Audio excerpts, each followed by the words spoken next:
start hearing from some of our federal delegation who couldn't be more of a stronger partner, that partnership I talk about. I'd like to introduce Congressman Keith Ellison from the western part of this line that has been a long time for us. Let me just say very briefly, congratulations to the Stops for Us Coalition.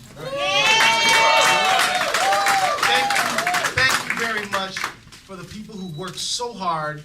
I mean, Mayor Coleman, Commissioner Carter, Councilmember Carter, and many, many others who just really wore my eardrums out on this. And I just want to say, and this is a lesson, you know, we talk about the civil rights movement, what it means and what it represents. What it's really about is access. And this represents victory today. So this should be a signal to everybody that if you stay involved, you get involved, and you come forward with your ideas, you can win. Yeah. So send the word out. Thank you.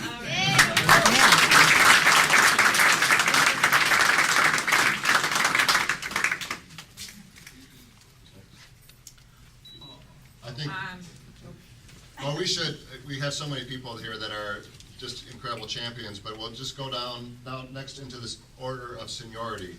We have one of our incredible champions, a person who gets transit and transportation in this country like nobody's business, the chairman of the Congressional Committee on Transportation, Chairman Oberstar.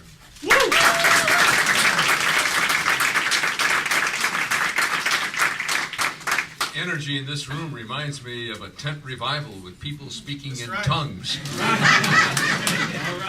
And while it's not Pentecost, the translation is elections matter. That's right. Because of an election, we have $8 billion more on the table for high-speed intercity passenger rail than we've had in the history of the country. We have funding for Amtrak on a sustained basis in the president's budget. We have a stimulus bill that the president urged, encouraged, and expanded beyond what the House had passed in September of 2008, would not be signed by the previous administration. And now we have $8.5 billion invested in transit under the stimulus, and the capacity to move on to a new future.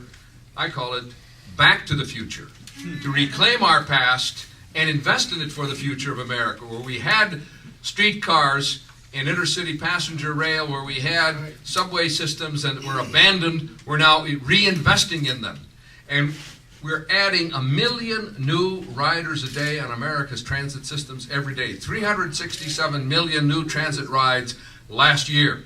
10.6 billion transit rides across America. The Hiawatha Light Rail achieved its 10 millionth passenger 9 months ahead of schedule. Every transit system and every light rail in America tripled its original projections of ridership and usage. And what you're proving here with the announcements today about the 3 lines, the 3 new station stops added, it will serve the most needy, neglected communities in our midst. I remember very well in Duluth, it was just fine for I-35 to go through steelworker community, to wipe out homes, people who worked in the steel mill in Duluth. But when it got to the big oaks in East Duluth, that highway stopped dead. Well, we can't do that anymore. And we're not going to do that, because we have leadership that says invest in America, invest in our communities, and respect their needs, and give people rights to work and to opportunity for the future. And we have a secretary who believes that. The change in the cost effectiveness index to invest in transit projects that emphasize the benefits of transit, and emphasize the economic development, the job creation, and the community togetherness that comes from transit is the future of transportation. And this secretary, LaHood, is the reason we're doing that. And this president is the reason we're doing it, Barack Obama. Thank you all for being here.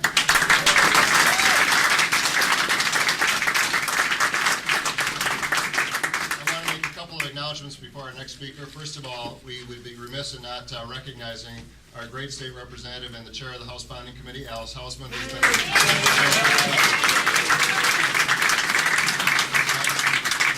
I run the risk when I do We have an incredible partner across the river who understands the importance of working together. We have Mayor R.T. Ryback from Minneapolis. And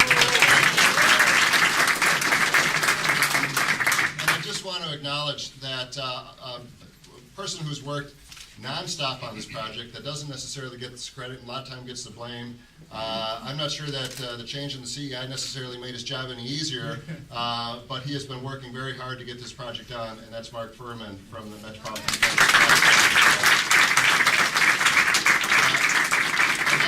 We're so blessed and so happy to have such strong leaders in Congress that are helping us out. On the Senate side, we have obviously Senator Franken is new to the game, but he's been helpful. But his partner that's leading him on the way is Senator Amy Klobuchar, who's been an incredible champion. Amy, please come up.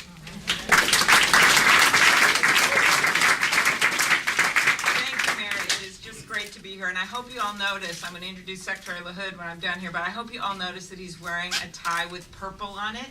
And he did it deliberately for the Vikings. I wanted to just start with the story, and this was something that happened to me a few years ago. My daughter was a little younger, and my husband, daughter, and I went to see that movie Polar Express, you know, where the train, the big train, and Tom Hanks is in the movie. And we get out of the movie, and she looks at me, she goes, "Mom, there's one thing in that movie that wasn't true." And I think, well, what was it? Like the million elves at the North Pole? Or was it when the whole glacier froze over so the train could go over? What one thing wasn't true? She says, "Mom, you know at the end when the conductor, that was Tom Hanks, looks down at the little boy and says, 'Little boy, just get on the train, get on the train.' And the boy's hesitant, looks down at the boy and says, 'You know, it doesn't matter which way the train is going, just get on the train.' She looks at me, she says, 'Mom, it does matter which way the train is going.'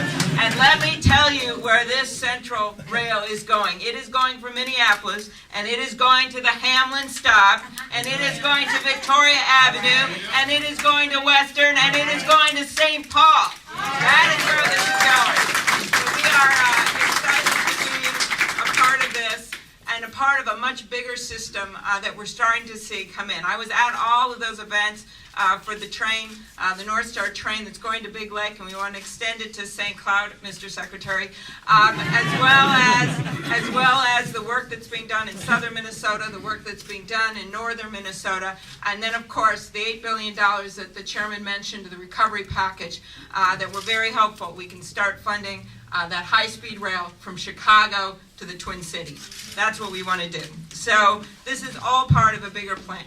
And when I look at all the people here and the excitement and think of what I've seen all over the state, this is about jobs for our state, but it's also about congestion. People are sick of being in traffic. It's about volatile oil prices where people know that if they've got rail, they've got an alternative for their family. So I just want to thank you. I'm proud to be a part of this, and I'm certainly proud to introduce Secretary LaHood. Now, Secretary LaHood was in St. Paul. I remember when he was first nominated by the president, I called him because I serve on not only the Commerce Committee, but also on the Environment and Public Works Committee, where the funding starts as Congressman Oberstar's committee in the House. So I called him to get to know him, and he said, "Well, I was in St. Paul. What a great city, man. It's just a great city." I go, "When?" He goes, "For the Republican convention." I'm like, "Oh, of course." And so I think it is a tribute to the president. He wanted to have a bipartisan administration, and he picked Secretary LaHood. If you heard Congresswoman McCollum speak about Secretary LaHood at our last event that we did, she talked about the fact that he was someone you could trust, that he was someone who would work across the aisle, and he is someone who has been a great transportation secretary. You look at this distracted driving issue, no one has taken this on a national level. People are being killed, kids are out there texting, getting in accidents right here in our own state, and Secretary LaHood has been willing to take this on, and it is going to make a difference.